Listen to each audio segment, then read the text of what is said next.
Thank you for agreeing to do this interview with me. The first thing I would like you to do is please tell us a little bit about who you are. Okay, I'm Laurie Stewart. I've been writing since I was about 6, but only writing seriously for the last few years. I am mobility impaired. I'm menopausal and cranky as all get out, so I write horror-themed science fiction and fantasy. Where did you find out about the anthology, and how did you feel when you found out about it? I'm a member of a group of spoonies on Facebook, relating to the spoon theory. And I believe it was Kat Gordon was going, oh my God, there's an anthology just for us. And I thought, I have a story that I could polish up. And I was very excited about it. You never see someone who's mobility impaired or disabled in any way being anything but a plot device. So mine's my lead character. What made you decide to participate?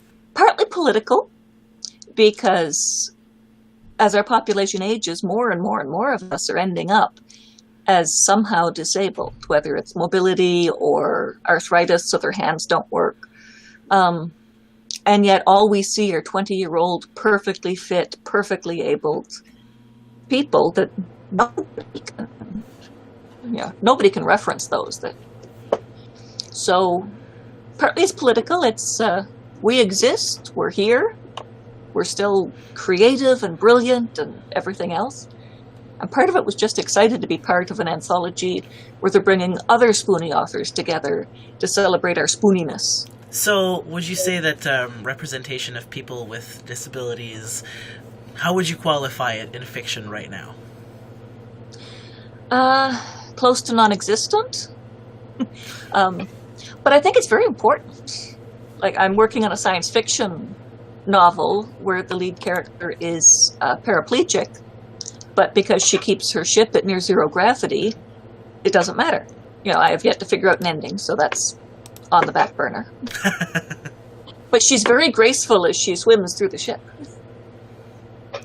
So why is it important to showcase people with disabilities in settings like science fiction, like horror? For me, it's because I've been, in one way or another, mobility impaired since I was 12. I'm 58 this summer. I am just now starting to see people like me in things. They're starting to make Barbie dolls with wheelchairs. They're starting to make, I think it's called My American Girl or something like that, with crutches and things. And when I was a kid, I had a body brace that ran from my pelvic bone to here. And I wore that for 6 years, trying to make my back grow straight. Didn't work. And there was nobody to look to. There was no TV, there was nobody in books, there was nobody anywhere that was like me. And, the next little kid coming up can go, yeah, but there's this book. And they're all like... And why do you think it's important that it's people with disabilities who write these stories? Oh, I'm a big believer in own voice. How do I phrase this? People who imagine what it's like never get it right. They never get the fact that even though I use a walker on the day, the walker doesn't fit into any toilet stall in a public washroom. So I have my choice of leaving the walker out in the way of everybody else in the bathroom or holding it till I find someplace with wider doors. And nobody else would think of that. I walk some of the time. I'm in a wheelchair if I'm going on my feet a long time. And nobody thinks of that either. There's all those nasty memes about the miracle in the liquor aisle. Well, yeah, I can walk for a little while, but I'm not going to Walmart with their cement floors for 2 hours. Plus, we've all seen all of the bits about how men write women boobily breasting down the stairs. It just doesn't work. So can you tell us a little bit about your story? Yeah, my story takes place, it's a fantasy story. It takes place in an alternate world after the end of civilization.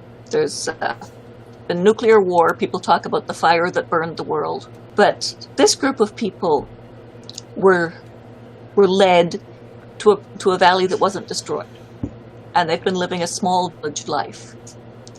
And the lead character is basically the shaman of the village, the old wise woman, and she's in her 90s, and she's attended over 20 of the Samhain rituals, which is Halloween, and she's presided over 50 of them. And she's lame in one hip, and her back gets stuck in weird positions, and she has to have somebody pick her up and prick her, to get her to be able to walk again. She's basically me in a few years. I don't want to give away anything of the plot. No, I know that your story does have a twist ending, so I'm glad we're stopping here. And it's really short. But no less impactful. Thank you. Last but not least, why do you think this anthology is important? And how do you think it's going to help? I think it's going to help by, I haven't read any of the other stories, but by showing that disabled people, my back doesn't work. My brain works fine. I have things to say. I'm creative. I'm intelligent. I'm educated. The wheelchair is not me. Now, I don't know what disabilities they write out.